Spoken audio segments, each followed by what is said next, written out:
Hello friends, welcome back to another lecture on statics IQ. Statics IQ में आप सभी का स्वागत है। दोस्तों, आज के सेशन में हम बात करने वाले हैं एसएससी सीजीएल एग्जाम के बारे में। जी हाँ, आप सभी को पता है, आप सभी की एसएससी सीजीएल के एग्जामिनेशन का आज से आगाज हो चुका है। आज 1 दिसंबर को मैं आप सभी के लिए लेके आया हूँ 1 दिसंबर की जो भी आल शिफ्ट है उनमें पूछे गए सब जो क्वेश्चन है उन सभी का यहाँ पे एनालिसिस आपको बिल्कुल हूबहू जो आपकी समस्त शिफ्टों में क्वेश्चन पूछे गए हैं उनका यहाँ पे हम एनालिसिस करने वाले हैं।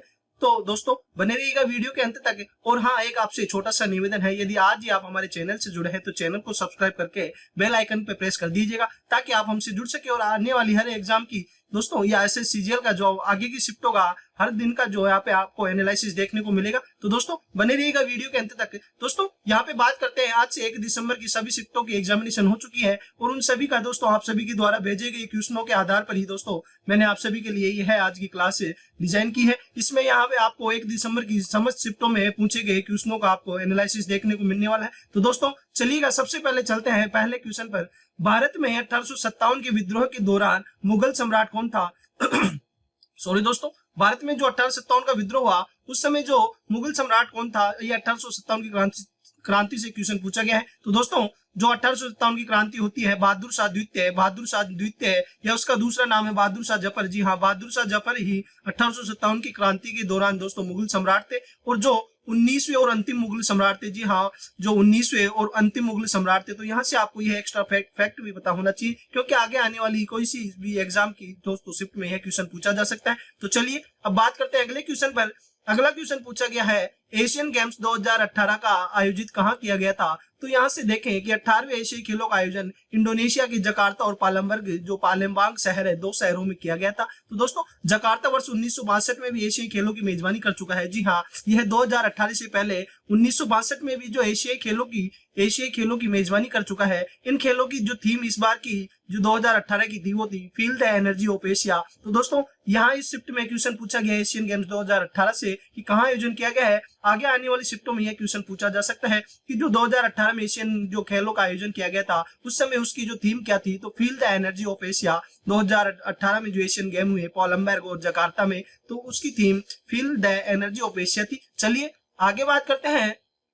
अगला क्वेश्चन है, जीवन और दैहिक स्वतंत्रता का अधिकार किस अनुच्छेद में वर्णित है? तो दोस्तों, जो आर्टिकल नंबर 21 है, 21 के अंदर है जीवन और दैहिक स्वतंत्रता का अधिकार है जो आर्टिकल 21 में वर्णित है। तो यहाँ से आपको पता होना चाहिए जो 21 में है जीवन और दैहिक स्वतंत्रता। चलिए अगले क्वेश्चन पे बात करें जो आपको एग्जाम में पूछा गया है, इनमें से कौन सा मध्य प्रदेश का लोक नृत्य नहीं है? तो दोस्तों, यहाँ से ऑप्शन काफी आ रहे थे तो मैंने इनमें जो मध्य प्रदेश के मुख्य समस्त लोक नृत्य है उनका यहाँ पे लिया है। और इनमें से जो मध्य प्रदेश का लोक नृत्य है, मटकी नृत्य मध्य प्रदेश से है, क्रम नृत्य है, तितली नृत्य है, मुरिया नृत्य है, बारदी नृत्य है, अहिरी नृत्य भी जो मध्य प्रदेश से है, लेहंगी नृत्य है, जवारा नृत्य है, फूल पाटी नृत्य है, गिरडा नृत्य है और जो सैला नृत्य है। दोस्तों, इन ऑप्शनों में से आपको 3 ऑप्शन दिए गए थे और एक ऑप्शन अलग था। तो दोस्तों, आपको बताना था कि मध्य प्रदेश का कौन सा लोक नृत्य है। तो दोस्तों, मैंने यहाँ पे आप सभी के सामने मध्य प्रदेश के मुख्य लोक नृत्य रख दिए हैं। अब आपको ऑप्शन कौन सा था आप देखकर कंफर्म कर लीजिएगा दोस्तों, या कमेंट बॉक्स में मैसेज कर दीजिएगा कि आपको कौन सा यहाँ पे ऑप्शन में दिया गया था।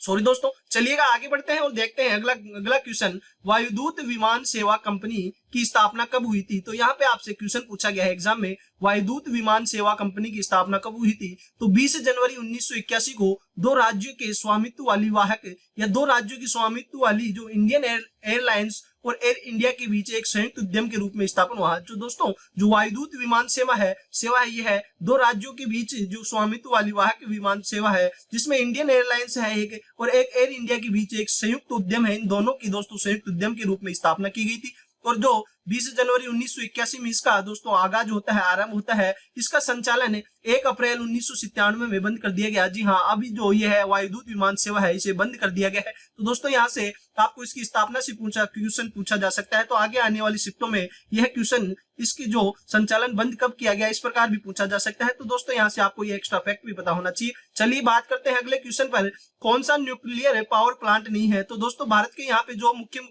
मुख्य या जो समस्त न्यूक्लियर पावर प्लांट रखे गए हैं आपको कौन सा ऑप्शन में दिया गया था? आप सभी कमेंट बॉक्स में कमेंट करके बताने वाले हैं। दोस्तों, बात करें काकरापार एटॉमिक पावर स्टेशन जो कि गुजरात में है, 1993 में इसकी स्थापना की गई थी। तो दोस्तों यहाँ पे जो न्यूक्लियर पावर प्लांट से क्वेश्चन पूछा जा रहा है, तो यहाँ से उम्मीद है कि इनकी स्थापना से भी क्वेश्चन पूछा जा सकता है, किस राज्य में स्थित है इससे भी क्वेश्चन पूछा जा सकता है। तो मैंने यहाँ आप सभी के लिए भारत की जो समस्त यहाँ पे जो 7-8 न्यूक्लियर पावर प्लांट है उन सभी की लिस्ट आपके सामने दी है। पहला है काकरापार जो एटॉमिक पावर स्टेशन जो गुजरात में है, फिर दूसरा है कल्पकम मद्रास एटॉमिक जो तमिलनाडु में है, इसकी स्थापना 1984 में की गई। फिर है नरोरा उत्तर प्रदेश, इसकी स्थापना 1991 में की गई। केगा है दोस्तों, केगा कर्नाटक में है, इसकी स्थापना 2000 में की गई है।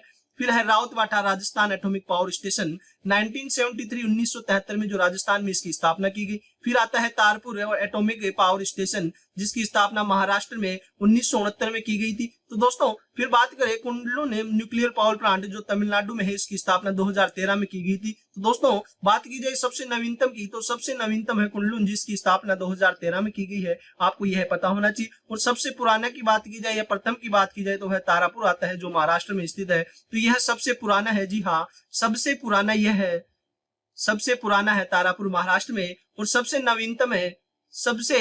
नवीनतम की बात की जाए तो सबसे नवीनतम है कुंडलू ने जो कि तमिलनाडु में स्थित है, इसकी स्थापना 2013 में की गई थी। तो दोस्तों यहाँ से आपको ये समस्त जो न्यूक्लियर पावर प्लांट के बारे में पता होना चाहिए। आगे आने वाली शिफ्टों में यहाँ से क्वेश्चन छप सकता है। चलिए अगले क्वेश्चन पर बात करें, संसद को अन्य किस नाम से जाना जाता है। तो दोस्तों यह क्वेश्चन पूछा गया था कि संसद को अन्य किस नाम से जाना जाता है। तो संसद को राष्ट्रीय विधायिका के नाम से जाना जाता है, जी हाँ नेशनल लेजिस्लेचर के नाम से जाना जाता है। चलिए अगले क्वेश्चन पर बात करें, सरोद सम्राट के नाम से कौन जाने जाते हैं। तो यहाँ से क्वेश्चन पूछा गया है दोस्तों, जो वादक से क्वेश्चन पूछा गया है, सरोद सम्राट के नाम से किन्हें जाना जाता है। तो प्रख्यात सरोद वादक का नाम है उस्ताद अमजद अली खान, जी हाँ उस्ताद अमजद अली खान बंसग है जिन्हें सरोद सम्राट के नाम से जाना जाता है। सरोद यहाँ पे दोस्तों एक वाद्य यंत्र है और इस वाद्य यंत्र की जो कला बजाने में निपुण है वह है उस्ताद अमजद अली खान। और दोस्तों ये इतने निपुण है कि इन्हें सरोद सम्राट की उपाधि दी गई है, जी हाँ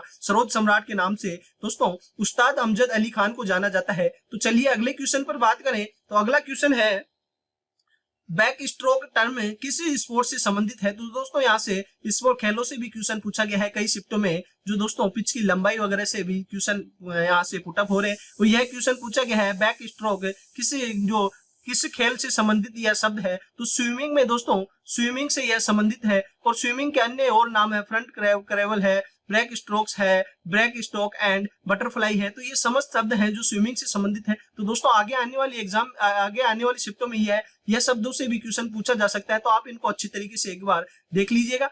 फिर बढ़ते हैं आगे और अगले क्वेश्चन पर बात करें, camel protection and development policy किस राज्य सरकार ने लॉन्च की है। तो दोस्तों ऊंटों के लिए जो प्रोटेक्शन की और जो उनकी दोस्तों जो विकास करने के लिए कौन सी राज्य सरकार के द्वारा ऊंटों के लिए पॉलिसी लॉन्च की गई है। तो राजस्थान सरकार ने मार्च 2022 में ऊंटों के संरक्षण के लिए यह पॉलिसी लॉन्च की है। तो यहाँ से आपको यह पता होना चाहिए, राजस्थान राज्य सरकार ने अपने बजट 2022-23 में ऊंट संरक्षण और विकास नीति की घोषणा की है। तो दोस्तों जो 2022-23 का राजस्थान सरकार के द्वारा जो बजट पेश किया गया था उसमें camel protection and development policy भी दोस्तों राज्य सरकार के द्वारा लॉन्च की गई थी। और दोस्तों यहाँ से यह क्वेश्चन पूछा गया है, तो यहाँ से आने वाली एग्जाम में यह क्वेश्चन भी पूछा जा सकता है कि विश्व ऊंट दिवस कब मनाया जाता है। तो विश्व ऊंट दिवस 22 जून को मनाया जाता है, जी हाँ विश्व ऊंट दिवस है कि वह प्रत्येक वर्ष 22 जून को मनाया जाता है। तो यहाँ से आपको यह भी पता होना चाहिए। चलिए आगे बढ़े और अगले क्वेश्चन पर चर्चा करें। तो अगला क्वेश्चन है, रामकृष्ण मिशन किस क्षेत्र में काम किया करते थे। तो यहाँ से रामकृष्ण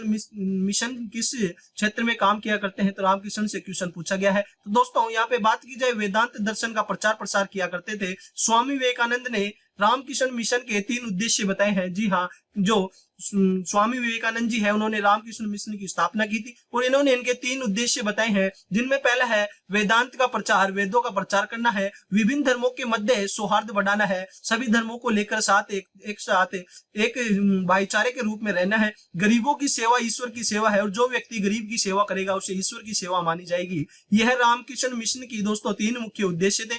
अब बात की जाए रामकृष्ण मिशन की स्थापना से, तो इसकी स्थापना स्वामी विवेकानंद ने 5 मई 1897 में की थी, जी हाँ। और जो रामकृष्ण परमहंस के परम शिष्य स्वामी विवेकानंद ने की थी। तो दोस्तों जो यह रामकृष्ण परमहंस के परम शिष्य स्वामी विवेकानंद ने की थी, इसलिए इसका नाम है रामकृष्ण मिशन किया गया है। इसके 3 उद्देश्य हैं, तीनों उद्देश्यों से क्वेश्चन पूछा जा सकता है। यहाँ पे इसकी स्थापना से क्वेश्चन पूछा जा सकता है, इसकी स्थापना किसने की है, समस्त क्वेश्चनों पे चर्चा कर चुके हैं। चलिए अगले क्वेश्चन पर बात करें। 2015 में स्टीवर्ट कॉपलैंड के साथ जो ग्रैमी पुरस्कार किसने जीता था। तो 2015 में यहाँ से दोस्तों जो पुराना करंट भी पूछा जा रहा है, 2015 में स्टीवर्ट कॉपलैंड के साथ ग्रैमी पुरस्कार किसने जीता था। तो रिकी केज ने दोस्तों यह पुरस्कार जीता था। चलिए आगे बढ़े और अगले क्वेश्चन पर बात करें। जाइलम उत्तक किस प्रकार से पौधे का पोषण करता है। तो जाइलम उत्तक से यहाँ पे क्वेश्चन पूछा गया है, जी हाँ, जाइलम उत्तक से यहाँ क्वेश्चन पूछा गया है। जाइलम उत्तक है, जाइलम संवहनी पौधों में उत्तक का एक प्रकार है जो जल और कुछ पोषक तत्वों को जड़ों से पत्तियों तक पहुंचाता है। जी हाँ, जल और कुछ पोषक तत्वों की। दोस्तों जाइलम से याद करने की ट्रिक इस प्रकार है, यहाँ से याद कर सकते हैं। यहाँ से जल आ रहा है, यहाँ से जय और यहाँ से लय आ रहा है, तो यहाँ से जल होगा। और जल का दोस्तों जो जड़ों से पत्तियों तक संवहन करेगा, तो वह संवहन किस उत्तक के कारण होगा। तो जाइलम जिसमें जल आएगा वह जल की दोस्तों जल और पोषक तत्वों की पत्तियों तक खाना पहुंचाने का या जल पहुंचाने का कार्य करता है। तो चलिए आगे बढ़ते हैं, अगले क्वेश्चन पर बात करते हैं। अगला क्वेश्चन आज की शिफ्ट में पूछा गया है कि हाल ही में किस राज्य के द्वारा बच्चों के लिए अंडा और दूध योजना की शुरुआत की गई है। तो दोस्तों यहाँ से आप सभी को पता है योजनाओं से भी क्वेश्चन पूछे जा रहे हैं। यदि आपके आने वाले दिनों में एग्जाम है तो यहाँ से आप योजनाओं को भी एक बार कवर करके जाइएगा, क्योंकि यहाँ से हर शिफ्ट में 1 या 2 क्वेश्चन देखने को मिल रहे हैं। केरल के आंगनवाड़ियों में 3 से 6 वर्ष के बच्चों को दूध और अंडा देने की योजना शुरू की गई है। तो दोस्तों जो यहाँ पे केरल की सरकार के द्वारा आंगनवाड़ियों में 3 से 6 साल के बच्चों के लिए यह योजना लॉन्च की गई है। चलिए अगले क्वेश्चन पर बात करें। अगला क्वेश्चन है, यहाँ से पूछा गया है फॉर्मूला से, सूत्र से पूछा गया है। तो बुझा हुआ चूने का सूत्र पूछा गया है। दोस्तों एक होता है CaO, इसे कहते हैं बिना बुझा चूना इसे कहा जाता है। और इसमें दोस्तों बुझा हुआ चूना कहा जाता है CaOH2, तो इसे बुझा हुआ चूना कहा जाता है। तो यहाँ से आपको बुझा हुआ चूना का पूछा गया है, तो यहाँ से आपको पता होना चाहिए। दोस्तों जो CaO होता है इसे क्विक लाइम भी कहा जाता है। जी हाँ, इसका अन्य नाम है क्विक लाइम भी इसे कहा जाता है। और दोस्तों बात की जाए कि यहाँ से यह फॉर्मूला पूछा जा चुका है, तो आगे आने वाली जो हर किसी भी शिफ्ट में अन्य फॉर्मूले पूछे जा सकते हैं। जैसे मिल्क ऑफ मैग्नीशिया का फॉर्मूला होता है MgOH होल ट्वाइस होता है। और दोस्तों यहाँ पे कास्टिक सोडा NaOH होता है, कास्टिक पोटास का KOH होता है, और बेकिंग सोडा NaHCO3 होता है, ब्लीचिंग पाउडर CaOCl2 होता है। इस प्रकार जो आपको फॉर्मूले एग्जाम में पूछे जा सकते हैं, तो यहाँ पे आपको यह समस्त फॉर्मूले पता होना चाहिए। चलिए आगे बढ़ते हैं और अगले क्वेश्चन की बात करें। ब्रह्म सभा का बाद में नाम बदलकर क्या रख दिया गया। तो दोस्तों जो राजा राम मोहन राय थे, उन्होंने 1828 में जो ब्रह्म सभा की स्थापना की थी, उसने इसका बाद में जो चलकर इसका नाम परिवर्तित करके क्या रखा गया है, तो उसके बारे में यह पूछा गया है। तो जो राजा राम मोहन राय ने 1828 में इसकी स्थापना की, तो दोस्तों यहाँ से 2 क्वेश्चन बनते हैं कि इसकी स्थापना किसने की। तो राजा राम मोहन राय ने इसकी स्थापना की। इसकी स्थापना कब की गई, तो 1828 में इसकी स्थापना की गई। तो दोस्तों यहाँ से आपके यह 2 क्वेश्चन कंफर्म होते हैं। फिर बात की जाए जिसके बाद में ब्रह्म समाज का नाम दिया गया, तो दोस्तों ब्रह्म सभा को फिर ब्रह्म समाज का नाम दिया गया, तो इसका बाद में परिवर्तित करके नाम ब्रह्म समाज कर दिया गया। तो यहाँ से यह तीसरा क्वेश्चन पुटअप होता है, यहाँ से 3 क्वेश्चन पुटअप होता है। और ब्रह्म सभा का मुख्य उद्देश्य क्या था, तो शाश्वत भगवान की पूजा, तो शाश्वत भगवान की पूजा करना ही ब्रह्म समाज की या ब्रह्म सभा की स्थापना का मुख्य उद्देश्य था। तो दोस्तों यहाँ से 1 क्वेश्चन पूछा गया है, लेकिन यहाँ से आपके अन्य 4 क्वेश्चन कंफर्म होते हैं। आने वाले किसी भी शिफ्ट में इससे संबंधित कोई क्वेश्चन पूछा जा सकता है, तो मैं आशा करता हूँ आप गलत नहीं करने वाले हैं। चलिए आगे बढ़ते हैं और बात करते हैं अगले क्वेश्चन पर। Burning of coal is which type of reaction, कोयले का जलना किस प्रकार की अभिक्रिया है। तो दोस्तों जो भी कोयला है दहन हो रहा है, दहन होता है तभी जलता है, तो कॉम्बिनेशन रिएक्शन है, संयोजन अभिक्रिया है। संयोजन अभिक्रिया क्या होती है, जब 2 या 2 से अधिक पदार्थ तत्व यौगिक संयोग करके एकल उत्पाद का निर्माण करते हैं, ऐसी अभिक्रियाओं को संयोजन अभिक्रिया कहा जाता है। और दोस्तों कोयले के जलने में किस प्रकार की अभिक्रिया है, तो कोयले के जलने में दहन प्रकार की अभिक्रिया होती है। जी हाँ, दहन होता है। तो चलिए आगे बढ़ते हैं और अगले क्वेश्चन पर बात करते हैं। यहाँ पे अगला क्वेश्चन पूछा गया है, कार्य का SI मात्रक क्या है। तो दोस्तों यहाँ पे कार्य का SI मात्रक होता है, वो होता है जूल। जी हाँ, SI मात्रक होता है जूल, तो कार्य का SI मात्रक जूल दिया गया है। अगले क्वेश्चन पे बात करें तो अगला क्वेश्चन पूछा गया है, विजयनगर साम्राज्य की स्थापना किस वंश ने की थी। तो यहाँ पे क्वेश्चन आपसे दोस्तों जो साम्राज्य की स्थापना से वंशों से भी क्वेश्चन पुटअप हुआ है। तो विजयनगर की आप सभी को पता है जो 1336 में संगमा राजवंश के दो भाई जो इनका नाम था हरिहर राय और बुक्का राय ने द्वारा स्थापना की गई थी। तो दोस्तों विजयनगर साम्राज्य की स्थापना कब की गई? 1336 में की गई। किस राजवंश के द्वारा की गई? किस वंश के द्वारा की गई? तो वह है संगमा राजवंश के द्वारा की गई। और किनके द्वारा की गई? तो हरिहर राय और बुक्का। तो दोस्तों यहाँ पे इस शिफ्ट में इस 1 दिसंबर को यह क्वेश्चन पूछा गया है कि इसकी स्थापना किस वंश ने की। तो आगे आने वाली शिफ्टों में इसकी विजयनगर साम्राज्य की स्थापना कब की गई पूछा जा सकता है। इसके अलावा किस व्यक्ति ने की, तो इससे भी क्वेश्चन पुटअप हो सकता है। तो यहाँ से आपको यह सभी जो फैक्ट है एक्स्ट्रा पता होना चाहिए। चलिए अगले क्वेश्चन पर बात करें। अगला क्वेश्चन पूछा गया है 28 जून 2022 को केंद्रीय प्रत्यक्ष कर बोर्ड जो सीबीडीटी होता है के नए अध्यक्ष के रूप में किसे नियुक्त किया गया है।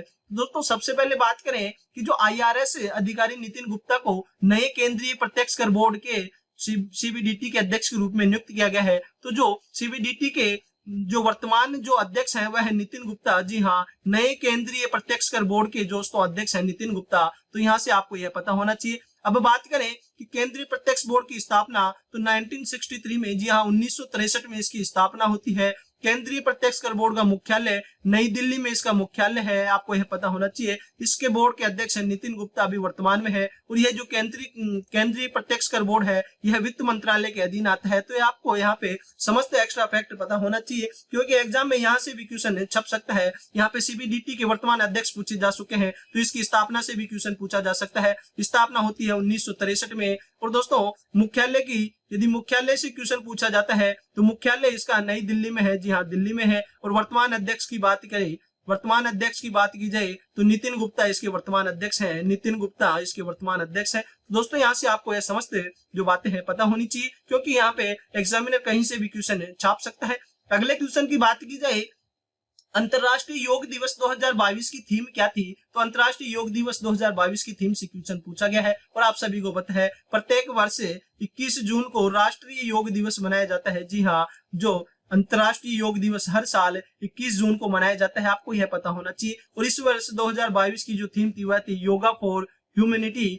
योगा फॉर ह्यूमैनिटी से आशय है कि मानवता के लिए योग। और यह 2022 की दोस्तों जो अंतरराष्ट्रीय योग दिवस की थीम है। अब बात की जाए यहाँ से दोस्तों एग्जामिनर एक एक्स्ट्रा फैक्ट भी यहाँ से पूछ सकता है कि भारत में पहली बार अंतरराष्ट्रीय योग दिवस कब मनाया गया। तो यह पहला अंतरराष्ट्रीय योग दिवस है 21 जून 2015 को मनाया गया है। जी हाँ, 21 जून 2015 को मनाया गया है। तो आपको यहाँ से यह भी पता होना चाहिए। दोस्तों मैं आपसे एक छोटा सा निवेदन करता हूँ, यदि आज ही आप हमारे चैनल से जुड़े हैं तो चैनल को सब्सक्राइब करके बेल आइकन पर प्रेस कर दीजिएगा, ताकि आप हमसे दोस्तों जुड़ सके और अपनी जो आगे आने वाली आपकी शिफ्टों में एग्जाम है तो यहाँ से आपको एग्जाम का बिल्कुल रियल एनालिसिस देख सकें। चलिए अगले क्वेश्चन पर बात करें। Second international yoga day theme. तो यहाँ पे दोस्तों पहला 2015 में मनाया गया। अब यहाँ से क्वेश्चन पूछा गया आज सेकंड इंटरनेशनल योगा दिवस की थीम क्या थी। तो उसकी थीम थी yoga for the achievement of the sustainable development goals. तो दोस्तों यहाँ पे यह थीम थी जो 2016 की, दोस्तों 2016 में अंतरराष्ट्रीय योग दिवस की थीम थी वह है yoga for the achievement of the sustainable development goals. यह 2016 की योग दिवस की थीम थी। चलिएगा दोस्तों आगे बढ़ते हैं और बात करते हैं अगले क्वेश्चन पर। अंतर्राष्ट्रीय अहिंसा दिवस कब मनाया जाता है। तो यहाँ से क्वेश्चन पूछा गया अंतर्राष्ट्रीय अहिंसा दिवस से। तो अंतर्राष्ट्रीय अहिंसा दिवस महात्मा गांधी की जन्म दिवस के सम्मान में 2 अक्टूबर को अंतर्राष्ट्रीय अहिंसा दिवस मनाया जाता है। जी हाँ, महात्मा गांधी के जन्म दिवस के उपलक्ष्य में प्रत्येक 2 अक्टूबर को, जी हाँ प्रत्येक 2 अक्टूबर को अंतर्राष्ट्रीय अहिंसा दिवस मनाया जाता है। और दोस्तों 15 जून 2007 को संयुक्त राष्ट्र महासभा ने 2 अक्टूबर को अंतर्राष्ट्रीय अहिंसा दिवस के रूप में स्थापित किया है। तो दोस्तों यहाँ पे जो 2 अक्टूबर की अंतर्राष्ट्रीय अहिंसा दिवस मनाने की पहल हमारे भारत की तरफ से जो संयुक्त राष्ट्र महासभा ने दोस्तों 15 जून 2007 को यह घोषणा की थी कि प्रत्येक वर्ष 2 अक्टूबर को अंतर्राष्ट्रीय अहिंसा दिवस मनाया जाएगा। और यह अंतर्राष्ट्रीय अहिंसा दिवस भारत के महात्मा गांधी की जन्म दिवस के सम्मान के उपलक्ष्य में मनाया जाता है। तो दोस्तों यहाँ से आपको यह समस्त फैक्ट पता होना चाहिए। चलिए अगले क्वेश्चन की बात करें। बिहार के 8वीं बार मुख्यमंत्री कौन बने हैं। तो दोस्तों आप सभी को पता है बिहार में तो एक ही मुख्यमंत्री है और वह है नीतीश कुमार। जी हाँ, नीतीश कुमार जो बिहार के 8वीं बार सीएम बने हैं, 8 बार सीएम बन चुके हैं। तो दोस्तों नीतीश कुमार ने जब सबसे पहली बार 2000 में मुख्यमंत्री के रूप में शपथ ली थी, उसके बाद वह दोस्तों इन 22 सालों में, जी हाँ इन 22 सालों में 8 बार सीएम पद की शपथ ले चुके हैं। तो दोस्तों आपको यह भी पता होना चाहिए कि वर्तमान में जो नीतीश कुमार है वह बिहार के 8वीं बार मुख्यमंत्री बने हैं। चलिए आगे बढ़ते हैं और बात करते हैं अगले क्वेश्चन पर, उपराष्ट्रपति का कार्यकाल कितने वर्षों का होता है। तो दोस्तों उपराष्ट्रपति के कार्यकाल की बात की जाती है तो उपराष्ट्रपति का कार्यकाल होता है 5 ईयर्स का। जी हाँ, 5 वर्ष का इसका कार्यकाल होता है। और दोस्तों यहाँ से अब एक्स्ट्रा फैक्ट के बारे में बात करते हैं कि जो एस राधाकृष्णन, सर्वपल्ली राधाकृष्णन भारत के पहले उपराष्ट्रपति थे। जी हाँ, जो 5 सितंबर को राष्ट्रीय शिक्षक दिवस मनाया जाता है वह सर्वपल्ली राधाकृष्णन के जन्म दिवस पर ही मनाया जाता है। और दोस्तों बात की जाए, श्री कृष्णकांत एकमात्र उपराष्ट्रपति थे जिनकी कार्यालय में मृत्यु हुई। तो दोस्तों जो श्री कृष्णकांत एकमात्र उपराष्ट्रपति थे जिनके कार्यकाल के दौरान ही दोस्तों मृत्यु होती है। फिर बात की जाए उपराष्ट्रपति जो राष्ट्रपति बने, तो जो दोस्तों भारत के पहले जो उपराष्ट्रपति थे डॉक्टर एस या सर्वपल्ली राधाकृष्णन, वह आगे जाकर भारत के राष्ट्रपति बनते हैं। फिर उनके बाद में जाकिर हुसैन जी हैं जो आगे जाके राष्ट्रपति बनते हैं। वीवी गिरी भी दोस्तों उपराष्ट्रपति से राष्ट्रपति बने। आर वेंकट रमन है, यह भी उपराष्ट्रपति से राष्ट्रपति बन चुके हैं। एस.डी. शर्मा भी दोस्तों राष्ट्रपति बन चुके हैं। के.आर. नारायण है, यह भी उपराष्ट्रपति के पद से राष्ट्रपति पद तक का दोस्तों यहाँ पे सफर तय किया है। और अब बात करें अगले क्वेश्चन पर, अगला क्वेश्चन है विच dancer was awarded the Padma Bhushan इन 2003। 2003 में किस डांसर को पद्म भूषण अवार्ड से सम्मानित किया गया है। तो जो पद्मा सुब्रमण्यम है, भरतनाट्यम की नर्तिका है। जी हाँ, पद्मा सुब्रमण्यम जो भरतनाट्यम की नर्तिका है, इन्हें पद्म भूषण 2003 में दिया गया है, पद्मश्री 1981 में दिया गया है। इनके अलावा अन्य नर्तक हैं, उनके बारे में बात करते हैं। सोनल मानसिंह है जिन्हें 1992 में पद्म भूषण से सम्मानित किया जा चुका है। 2003 में पद्म विभूषण भी पाने वाली सबसे कम उम्र की प्राप्तकर्ता बनी है, वह सोनल मानसिंह है। तो दोस्तों यहाँ से आपको क्वेश्चन पुटअप हो सकता है। इन समस्त एक्स्ट्रा फैक्ट के बारे में यहाँ से एक बार दोस्तों पढ़ के जाना है। चलिए आगे बढ़ते हैं और बात करते हैं where was the 2019 military world games held. चलिए दोस्तों आगे बढ़ते हैं और बात करते हैं where was the 2019 military world games. 2019 में जो मिलिट्री वर्ल्ड गेम्स है दोस्तों वह कहां पे इनका आयोजन किया गया, इस प्रकार क्वेश्चन पूछा गया है। तो दोस्तों जो मिलिट्री वर्ल्ड गेम्स 2019 का था उनका आयोजन किया गया चीन में। चीन के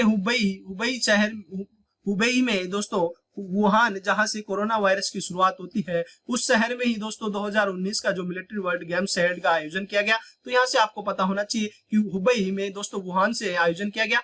अगले क्वेश्चन पर बात करें, इनमें से कौन सी रबी की फसल नहीं है। तो दोस्तों यहाँ से एक्चुअल जो आपको ऑप्शन तो नहीं मिलने वाले हैं, लेकिन इनसे संबंधित जो क्वेश्चन आगे आने वाली शिफ्टों में पूछे जा सकते हैं, उन पे बात करते हैं। तो रबी की फसल सामान्यतः अक्टूबर और नवंबर के महीनों में बोई जाती है। उदाहरण के तौर पर देखा जाए गेहूं है, जी हाँ गेहूं है, जौ है, आलू है, चना है, मसूर है, अलसी, मटर और सरसों रबी की प्रमुख फसलें मानी जाती है। चलिए दोस्तों अगले क्वेश्चन पर बात करें, तो अगला क्वेश्चन है इंडिया हाउस की स्थापना किसने की थी। जी हाँ, where is the India house founded by Shyamji Krishna Varma. जी हाँ, जो इंडिया हाउस की स्थापना है लंदन में इंडिया हाउस की स्थापना क्रांतिकारी सेनानी और पत्रकार और वकील दोस्तों, पैसे से पत्रकार वकील श्यामजी कृष्ण वर्मा ने की थी। जी हाँ, श्यामजी कृष्ण वर्मा ने इनकी जो स्थापना की थी। तो जो इंडिया हाउस की स्थापना है वह वीर क्रांतिकारी सेनानी पत्रकार और वकील श्यामजी कृष्ण वर्मा ने की थी। इसकी स्थापना इन्होंने लंदन में की थी। जी हाँ, लंदन शहर में इसकी स्थापना की थी। चलिए अगले क्वेश्चन पर बात करें। अगला क्वेश्चन है where were the first youth Olympic games held. तो जो पहला ग्रीष्मकालीन संस्करण है उसका आयोजन यहाँ पे यूथ ओलंपिक का कहाँ किया गया। तो पहला ग्रीष्मकालीन संस्करण है सिंगापुर में। जी हाँ, सिंगापुर में 14 से 26 अगस्त 2010 तक आयोजित किया गया था। जबकि पहला शीतकालीन संस्करण इंसब्रुक ऑस्ट्रिया में किया गया था। जी हाँ, जबकि इसका पहला संस्करण है इंसब्रुक ऑस्ट्रिया में 13 से 22 जनवरी 2012 को आयोजित किया गया। तो दोस्तों यहाँ से आपको यह पता होना चाहिए। चलिए आगे बढ़ते हैं और बात करें अगले क्वेश्चन पर। तो अगला क्वेश्चन आप सभी के सामने दिया गया है, भारत में अगस्त और सितंबर के महीने में इनमें से कौन सा त्योहार मनाया जाता है। तो दोस्तों अगस्त और सितंबर के महीने की बात की जाती है तो ओणम का त्योहार है, ऑप्शन में दिया गया था ओणम का त्योहार केरल में धूमधाम से मनाया जाता है। जी हाँ, केरल राज्य का प्रमुख त्योहार है और इसे फसलों का त्योहार भी कहा जाता है। जी हाँ, जो ओणम त्योहार है फसलों का त्योहार कहा जाता है। और ओणम जो त्योहार मनाया जाता है वह केरल के महान राजा महाबली की घर वापसी का प्रतीक है। इसीलिए दोस्तों ओणम जो त्योहार है प्रत्येक वर्ष सितंबर के या अगस्त या सितंबर के महीने में इसे बड़े धूमधाम से केरल राज्य में मनाया जाता है। अगले क्वेश्चन पर बात करें, which of the following is not a folk dance of Gujarat. Question में पूछा गया है कि वो दिए गए ऑप्शन या निम्नलिखित में से कौन सा गुजरात का एक लोक नृत्य नहीं है। तो गुजरात के लोक नृत्य से बात की जाए तो गरबा, डांडिया, भवई, टिप्पणी, पदर, हुडो, विदेशिया नृत्य यह है दोस्तों जो आपको ऑप्शन में यह दिए गए थे, और एक विदेशिया दिया गया था ऑप्शन में जो कि विदेशिया है, जो कि नृत्य है यह बिहार का लोक नृत्य है। तो यहाँ से आपका ऑप्शन है दोस्तों जो विदेशिया दिया गया था वह राइट होने वाला है। चलिए आगे बढ़ते हैं और अगले क्वेश्चन पर बात करते हैं, मिशन कुशल कर्मी किस राज्य ने लॉन्च किया। तो मिशन कुशल कर्मी दिल्ली राज्य सरकार ने लॉन्च किया है। दिल्ली के जो उप मुख्यमंत्री व श्रम मंत्री है वह मनीष सिसोदिया ने 6 जुलाई 2022 को मिशन कुशल कर्मी लॉन्च किया है। तो मिशन कुशल कर्मी जो नामक स्किलिंग प्रोग्राम को लॉन्च किया है जिससे निर्माण और श्रमिकों, राजमिस्त्रियों आदि को कुशल कारीगर बनाया जा सके। तो दोस्तों दिल्ली सरकार के द्वारा जो दिल्ली के उप मुख्यमंत्री के द्वारा यह 6 जुलाई 2022 को यह लॉन्च किया गया, और इसमें जो श्रमिकों को है या जो राजमिस्त्री होते हैं उनको कुशल कारीगर बनाने के लिए दोस्तों यह मिशन कुशल कर्मी योजना दिल्ली सरकार के द्वारा लॉन्च की गई है। चलिए अगले क्वेश्चन पर बात करते हैं, निम्नलिखित में से किस राज्य ने इंदिरा गांधी शहरी रोजगार गारंटी योजना शुरू की है। तो दोस्तों शहरों में रहने वाले गरीब और जरूरतमंद परिवारों को साल में 100 दिन का पक्का रोजगार देने के लिए आर्थिक सहायता प्रदान करने के उद्देश्य से राजस्थान में इंदिरा गांधी शहरी रोजगार गारंटी योजना की शुरुआत की गई है। दोस्तों जो राजस्थान के मुख्यमंत्री अशोक गहलोत के द्वारा यह है जो इंदिरा गांधी शहरी रोजगार गारंटी योजना का आरंभ किया गया है। चलिए अगले क्वेश्चन पर बात करते हैं, what is the common name of the compound CaOCl2। तो दोस्तों यहाँ पे सूत्र दिया गया था CaOCl2, तो यह किसका सूत्र है। तो दोस्तों यह है ब्लीचिंग पाउडर। जी हाँ ब्लीचिंग पाउडर भी कहते हैं, और इसका जो रासायनिक नाम है वह है कैल्शियम हाइपोक्लोराइड। जी हाँ कैल्शियम हाइपोक्लोराइड, इसका कैल्शियम हाइपोक्लोराइड इसका जो केमिकल नाम है हाइपोक्लोराइड, इसे ब्लीचिंग पाउडर भी कहा जाता है। तो दोस्तों यहाँ से आपको पता होना चाहिए। चलिए अगले क्वेश्चन पर बात करते हैं, मौलिक अधिकार जब हमारे संविधान में जोड़ा गया था तो उस समय भारत के प्रधानमंत्री कौन थे। तो दोस्तों यह क्वेश्चन पूछा गया है कि जो मौलिक अधिकार भारत के संविधान में जोड़े गए थे उस समय भारत के प्रधानमंत्री कौन थे। तो दोस्तों आप सभी को पता है जो मौलिक अधिकार है वह सरदार स्वर्ण सिंह समिति की अनुशंसा पर संविधान में 42वें संविधान संशोधन के माध्यम से 1976 में दोस्तों यह जोड़े गए हैं, और जो उस समय जो प्रधानमंत्री हुआ करती थी वह थी इंदिरा गांधी। जी हाँ जो मौलिक अधिकार 42वां संविधान संशोधन होता है 1976 में, उस समय जो प्रधानमंत्री थी वह इंदिरा गांधी थी, और इंदिरा गांधी के कार्यकाल के दौरान ही मौलिक अधिकारों को जोड़ा गया, और यह जो रूस के संविधान से लिया गया है। जी हाँ जो मौलिक अधिकार है वह रूस के संविधान से लिया गया है, और यह जो संविधान के भाग 4A में या दोस्तों 4A कहा जाए या 4K कहा जाए, 4K में इसे अनुच्छेद 51K में इसे जोड़ा गया है। तो दोस्तों यहाँ से आपको ये समस्त एक्स्ट्रा फैक्ट पता होना चाहिए। चलिए अगले क्वेश्चन की बात करें तो अगला क्वेश्चन पूछा गया है, त्वरण का एसआई मात्रक क्या होता है। तो दोस्तों त्वरण का एसआई मात्रक पूछा गया है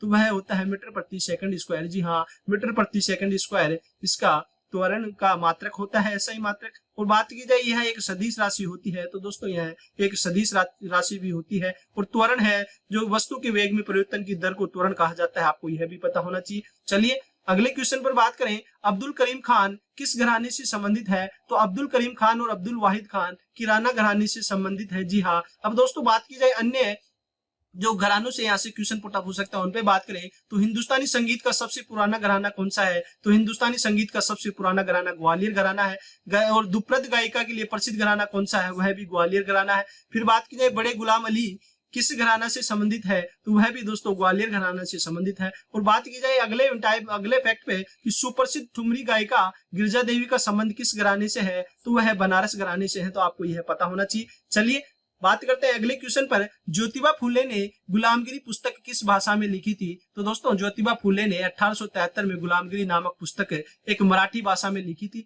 यह पुस्तक अमेरिका की दास प्रथा पर आधारित है। जी हाँ यह आने वाली किसी शिफ्ट में क्वेश्चन छप सकता है कि जो गुलामगिरी पुस्तक थी वह किस देश से दास प्रथा से संबंधित थी, तो अमेरिका की दास प्रथा से संबंधित है। चलिए अगले क्वेश्चन पर बात करें, भारतीय रिजर्व बैंक के कार्य के संदर्भ में निम्नलिखित में से कौन सा कथन गलत था। तो यहाँ से दोस्तों क्वेश्चन तो भेजा गया है विद्यार्थियों के द्वारा, स्टूडेंट के द्वारा, लेकिन इनके ऑप्शन नहीं दिए गए हैं। तो दोस्तों आरबीआई से संबंधित प्रमुख कार्यों पर चर्चा करें तो बैंक नोटों के निर्गम को नियंत्रित करना, बैंक जो नोटों के निर्गम को नियंत्रित करता है, भारत में मौद्रिक स्थायित्व प्राप्त करने की दृष्टि से पारक्षित निधि रखना, सामान्यतः देश के हित में मुद्रा व ऋण प्रणाली परिचालित करना, मौद्रिक नीति तैयार करना, उसका कार्यान्वयन व निगरानी करना भी आरबीआई का मुख्य कार्य है। वित्तीय प्रणाली का विनियमन और पर्यवेक्षण करना भी दोस्तों जो आरबीआई का मुख्य कार्य है। जनता को पैसा उधार देना आरबीआई का कार्य नहीं है। तो दोस्तों यह ऑप्शन में दिया गया था, तो आपको इस पर टिक करना था। चलिए अगले क्वेश्चन पर बात करें। 66वीं फिल्म फेयर अवार्ड 2021 के लिए किस दिल बेचारा की कोरियोग्राफी के लिए किसे अवार्ड मिला है? तो दोस्तों जो फराह खान है उसे 2021 में 66वें फिल्म फेयर अवार्ड में दिल बेचारा फिल्म के जो कोरियोग्राफी के लिए अवार्ड दिया गया है। चलिए अगले क्वेश्चन पर बात करें। किसी पिंड का जड़त्व आघूर्ण निर्भर करता है, तो जो पिंड का जड़त्व आघूर्ण शरीर का द्रव्यमान जितना अधिक होता है जड़ता का क्षण उतना ही अधिक होता है। तो दोस्तों यह जो जड़त्व आघूर्ण है वह शरीर के द्रव्यमान पर निर्भर करता है। चलिए आगे बढ़ते हैं और अगले क्वेश्चन पर बात करें। मानव शरीर में अतिरिक्त ग्लूकोज यकृत में किस रूप में संग्रहित होती है? तो दोस्तों मानव में यह जो ग्लाइकोजन के रूप में संग्रहण होता है। शरीर का कौन सा अंग ग्लूकोज को ग्लाइकोजन में परिवर्तित करता है? तो इंसुलिन हार्मोन होता है दोस्तों, जो यकृत तथा कंकाल पेशी द्वारा ग्लूकोज को ग्लाइकोजन में बदलने में मदद करता है। तो दोस्तों आपको यह भी आने वाली शिफ्ट में है क्वेश्चन पूछा जा सकता है, तो यहाँ से आपको यह समझ पता होना चाहिए। और जो ग्लाइकोजन दोस्तों जो इंसुलिन हार्मोन दोस्तों अग्नाशय द्वारा स्रावित होता है, आपको यह भी पता होना चाहिए। अगले क्वेश्चन पर बात करें। निम्नलिखित में से कौन सा मौलिक अधिकार नहीं है? तो दोस्तों मौलिक अधिकार भारत के संविधान के भाग 3 में है। भाग 3 में, जी हाँ भाग 3 में और आर्टिकल 12 से 35 तक मौलिक अधिकारों के बारे में चर्चा की गई है। मत देने का अधिकार संवैधानिक अधिकार है। जी हाँ मत देने का अधिकार भी एक संवैधानिक अधिकार है, तो आपको यह भी पता होना चाहिए। अगले क्वेश्चन पर बात करें। पंडित रविशंकर के गुरु कौन थे? तो दोस्तों बात की जाए जो पंडित रविशंकर है भारतीय शास्त्रीय संगीत की शिक्षा उस्ताद अलाउद्दीन खान से प्राप्त किया था। जी हाँ तो यही इनके संगीत गुरु है। और दोस्तों रविशंकर है एक सितार वादक है। और दोस्तों मैंने अभी पहले ही बताया है कि यहाँ पे वादकों से दोस्तों क्वेश्चन पुट अप हो रहा है, तो एक बार आप जाने से पहले जो समस्त मशहूर दोस्तों सभी जो प्रमुख यंत्रों के दोस्तों वादक है उन सभी के बारे में देखकर जाना, क्योंकि आने वाली शिफ्ट में यहाँ से क्वेश्चन 100% छपने वाला है। और जो पंडित रविशंकर को भारत रत्न 1999 में दिया गया, पद्म विभूषण 1981 में दिया गया और पद्म भूषण है जो 1967 में दिया गया। तो दोस्तों यहाँ से आपको यह पता होना चाहिए। चलिएगा आगे बढ़ते हैं और बात करते हैं चीन और म्यांमार के बीच कौन सा पुरातात्विक स्थल है, यह भी पूछा गया है। तो दोस्तों चीन और म्यांमार के मध्य एक बागान पुरातात्विक क्षेत्र स्थित है, जिसे जो पुरातात्विक स्थल है वह चीन और म्यांमार के बीच में इसकी स्थिति है। अगले क्वेश्चन पर बात की जाए। किस राज्य सरकार ने अगस्त से पायलट आधार जो फैमिली डॉक्टर प्रोजेक्ट शुरू किया है? तो आंध्र प्रदेश राज्य सरकार के द्वारा फैमिली डॉक्टर प्रोजेक्ट जो लॉन्च किया गया है। अगले क्वेश्चन पर बात की जाए। तारंगमेल किस राज्य का लोक नृत्य है? तो दोस्तों तारंगमेल जो लोक नृत्य है वह गोवा राज्य का है। जी हाँ गोवा राज्य का जो त्योहार है और ये दशहरा व होली के दौरान किया जाता है। अगले क्वेश्चन पर बात करें। विजयालय ने कौन सा नगर बसाया था? तो जो विजयालय है इन्होंने उरेयूर के चोल परिवार से संबंधित है। जी हाँ विजयालय है जो चोल वंश से संबंधित है। उसने कावेरी डेल्टा के शासक मुत्रेयार को हराया था। जी हाँ मुत्रेयार को इन्होंने हराया था। इन्होंने तंजावुर शहर का निर्माण किया। जी हाँ जो विजयालय है इन्होंने तंजावुर शहर का निर्माण किया। तो दोस्तों आपसे यहाँ पे पता होना चाहिए तंजावुर शहर का निर्माण विजयालय ने किया और देवी निशुम्भसुदिनी के लिए एक मंदिर का निर्माण भी इन्होंने कराया। इनके उत्तराधिकारियों ने चोल साम्राज्य का निर्माण किया। जी हाँ जो विजयालय के उत्तराधिकारियों ने चोल साम्राज्य का निर्माण किया। तो चलिए अगले क्वेश्चन पर चलते हैं। हिमालय से कौन सी नदी निकलती है? तो दोस्तों हिमालय की नदियों के बारे में बात की जाती है तो सिंधु, झेलम, चिनाब, रावी, व्यास, सतलज, सरस्वती, गंगा, यमुना, ब्रह्मपुत्र ये समस्त नदियां हिमालय से निकलती है। अब देख लीजिएगा दोस्तों आपके ऑप्शन में कौन सा दिया गया था, आप देखना है इनमें से कौन सी नदी त्र्यंबकेश्वर से निकलती है। तो दोस्तों त्र्यंबकेश्वर जो चोटी है यह महाराष्ट्र में स्थित है और महाराष्ट्र से दोस्तों गोदावरी नदी जी हाँ नासिक के पास त्र्यंबकेश्वर से निकलती है और आंध्र प्रदेश के पूर्वी गोदावरी जिले में बंगाल की खाड़ी में यह जाकर अपना मुहाना या डेल्टा बनाती है। चलिए अगले क्वेश्चन पर बात की जाए। Where will the youth winter Olympic be held in जो 2024 में शीतकालीन ओलंपिक जो 19 जनवरी से 2 फरवरी 2024 के बीच दक्षिण कोरिया के गैंगवॉन प्रांत में होने वाले हैं। तो दोस्तों जो 2024 के यूथ शीतकालीन ओलंपिक होंगे वह दक्षिण कोरिया के गैंगवॉन में होने वाले हैं। आगे बढ़े और अगले क्वेश्चन पर बात करें। भारत का पहला पक्षी एटलस किस राज्य में खोला गया? तो भारत का पहला पक्षी एटलस है वह केरल राज्य में खोला गया है। इसमें कितनी दुर्लभ प्रजातियों का विवरण है? तो इसमें दोस्तों 94 अति दुर्लभ प्रजातियां 103 दुर्लभ प्रजातियां और 110 सामान्य प्रजातियों का विवरण दिया गया है। तो यहाँ से आपको यह पता होना चाहिए। आगे बढ़े और अगले क्वेश्चन पे बात की जाए, रण उत्सव किस राज्य में मनाया जाता है? तो रण उत्सव गुजरात के कच्छ का एक शानदार त्योहार है। जी हाँ, जो रण उत्सव है यह गुजरात में मनाया जाता है। फिर बात की जाए अगले क्वेश्चन पर, अप्रैल 2022 तक छत्तीसगढ़ के मुख्यमंत्री कौन थे? तो अप्रैल 2022 तक जो छत्तीसगढ़ के मुख्यमंत्री थे वह थे भूपेश बघेल, और छत्तीसगढ़ के तीसरे और वर्तमान मुख्यमंत्री भी जो भूपेश बघेल है।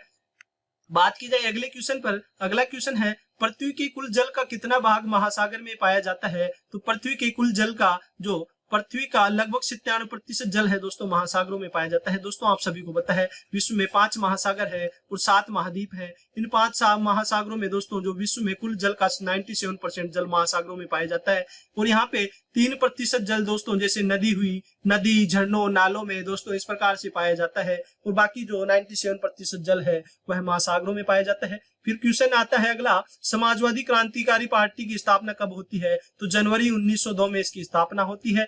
चलिए अगले क्वेश्चन की बात की जाए, तांबे से अधिक प्रतिक्रियाशील तत्व कौन सा है? जो तांबे से अधिक प्रतिक्रियाशील के बारे में बात की जाए तो सबसे ज्यादा प्रतिक्रियाशील तत्व पोटेशियम है, फिर उसके बाद में sodium, calcium, magnesium, aluminium, zinc, इस प्रकार से यह क्रम है, यह आपको पता होना चाहिए।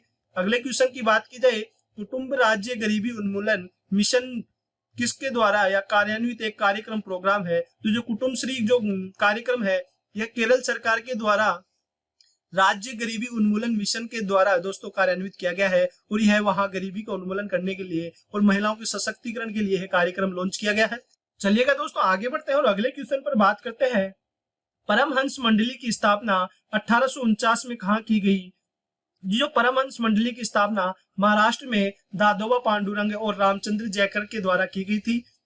अगले क्वेश्चन पर बात की जाए, 2001 और 2011 की जनगणना के बीच भारत की जनसंख्या में कितनी प्रतिशत वृद्धि हुई है? तो दोस्तों यहाँ पे आपको पता है कि जनगणना से क्वेश्चन भी पूछा जा रहा है, तो आप आगे आने वाली यदि आपकी शिफ्टों में आपके एग्जाम है तो दोस्तों एक बार जनगणना को दोस्तों रिवीजन करके जरूर जाना है आपको, क्योंकि यहाँ पे जनगणना से क्वेश्चन पुट अप हो रहा है। तो आपका आंसर है कि जो 2001 से 11 की जनगणना के बीच में भारत की जनसंख्या में 17.7% समथिंग 18% के दोस्तों लगभग वृद्धि हुई है। अगले क्वेश्चन पर बात करें, रक्षाबंधन का त्योहार कौन से माह में मनाया जाता है? तो रक्षाबंधन का त्योहार श्रावण माह की पूर्णिमा को मनाया जाता है। और अगला क्वेश्चन है, सोडा लाइम का केमिकल फॉर्मूला क्या है? तो सोडा लाइम का जो केमिकल फॉर्मूला जो NaOH होता है, NaOH होता है, उसे सोडिया लाइम कहा जाता है, या दोस्तों जो कास्टिक पोटास भी इसे कहा जाता है। फिर बात की जाए, आपको कैल्शियम हाइड्रोक्साइड से क्वेश्चन पूछा जा सकता है, बुझा हुआ चूना CaOH2, जिसे बुझा हुआ चूना भी कहा जा सकता है। अगले क्वेश्चन पर बात की जाए, मार्च 2022 में सेबी के चेयरमैन कौन बने हैं? तो दोस्तों अभी वर्तमान में जो सेबी का चेयरमैन है वह है माधवी बुच। जी हाँ, और सेबी की फुल फॉर्म होती है securities and exchange board of India. जी हाँ, securities and exchange board of India, भारतीय प्रतिभूति और विनिमय बोर्ड इसका हिंदी में नाम है। फिर बात की जाए इसकी स्थापना की, 1988 में सेबी की स्थापना होती है। सेबी का वर्तमान चेयरमैन है माधवी बुच। अगले क्वेश्चन पर चर्चा करें, सोडा लाइम का केमिकल फॉर्मूला क्या होता है? Soda lime sodium hydroxide NaOH caustic potash होता है दोस्तों। जी हाँ, कास्टिक पोटास और कैल्शियम हाइड्रोक्साइड CaOH2 का मिश्रण होता है, और जो सोडा लाइम कहा जाता है वह होता है CaHNaNaO2, इसे सोडा लाइम कहा जाता है। दोस्तों यहाँ से आपको यह पता होना चाहिए। अगले क्वेश्चन पर बात करें, जुलाई 2021 में मंगूभाई छगनलाल भाई पटेल किस राज्य के राज्यपाल बने हैं? तो दोस्तों जो मध्य प्रदेश के 19वें और वर्तमान राज्यपाल के रूप में मंगूभाई पटेल को दोस्तों 19वां राज्यपाल बनाया गया है मध्य प्रदेश का।